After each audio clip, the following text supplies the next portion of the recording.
माँ, ये राधिका है, तुम्हारी बहू। राधिका गांव में हॉस्पिटल में नर्स का काम करती है। बस हम दोनों में दोस्ती हो गई और हमने शादी कर ली।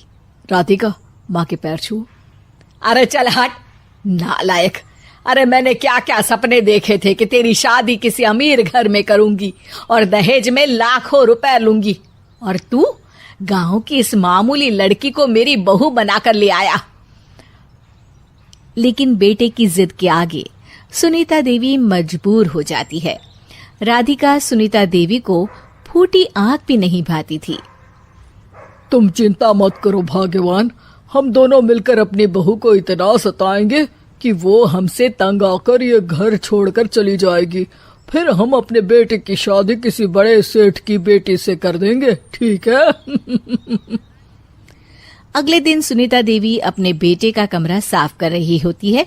तभी बहू के सामान में उसे एक बड़ी बड़ी मूंछों वाले आदमी की तस्वीर दिखाई देती है और उसके कंधे पर एक बड़ी सी बंदूक टंगी होती है।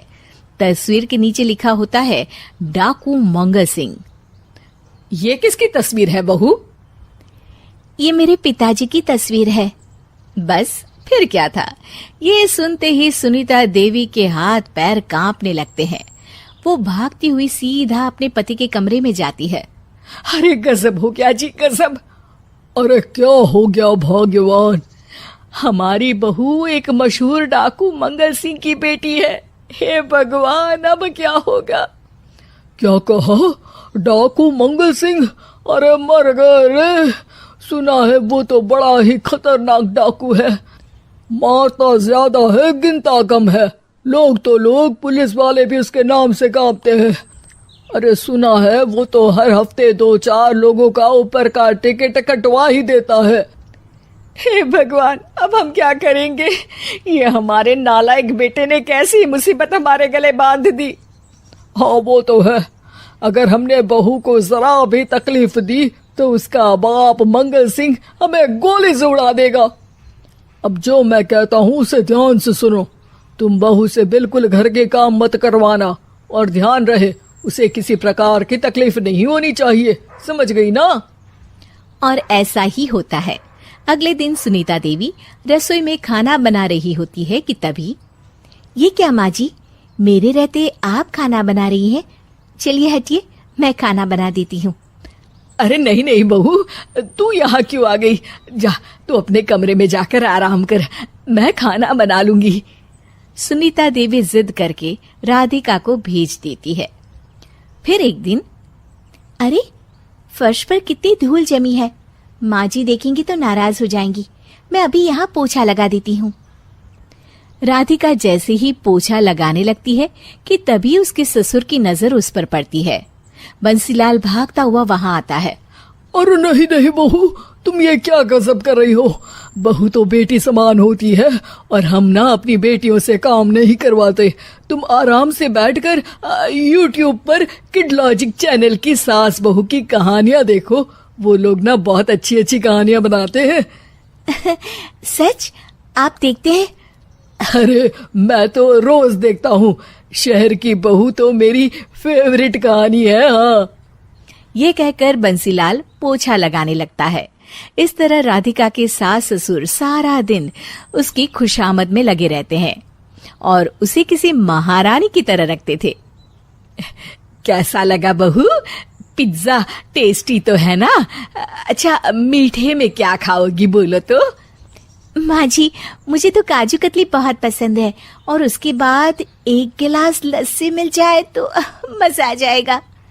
ये सुनते ही सुनीता देवी अपने पति को कोहनी मारते हुए कहती है, अरे सुना नहीं बहू क्या मांग रही है? जल्दी से भागकर बाजार जाइए और सब खरीद कर ले आइए। हाँ हाँ भाग्यवान, अभी जाता हूँ। राधिका की तो 5 उंगलियां घी में थी। वो तो अपने ससुराल में मजे कर रही थी। दूसरी तरफ राधिका की सास उसके लिए कभी नई साड़ी खरीद लाती तो कभी उसके लिए नए गहने बनवा देती। फिर एक दिन डाकू मंगल सिंह अपनी बेटी राधिका से मिलने अपने आदमियों के साथ आता है। उन सबको देखते ही राधिका के सास ससुर डर के मारे कांपने लगते हैं। मर गया रे। डाकू मंगल सिंह तो सच में कितना डरावना दिखता है, ऊपर से इतनी बड़ी बंदूक लेकर घूमता है। कैसे हैं समधी जी? क्या हुआ? आप इतना घबरा क्यों रहे हैं? और आपको इतना पसीना क्यों आ रहा है? आपकी तबीयत तो ठीक है ना? जी अभी तक तो ठीक है, पर लगता है बहुत जल्द खराब होने वाली है। क्या कहा आपने? जी कुछ नहीं, बताइए बताइए कैसे आना हुआ। दरअसल आज आपके शहर में हमारी नाटंकी मंडली का प्रोग्राम है, तो इसी बहाने सोचा बेटी का ससुराल भी देखता चलूं। ये सुनते ही राधिका के सास ससुर हैरान हो जाते हैं।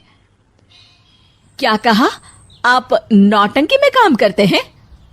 हाँ माँ जी, पिताजी डाकू की एक्टिंग बहुत अच्छी करते हैं, उन्हें तो कई अवार्ड भी मिल चुके हैं।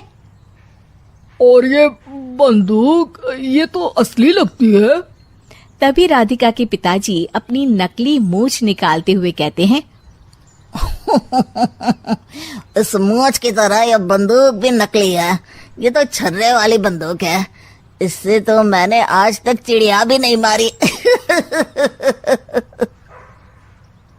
और खोदा पहाड़ और निकला चूहा।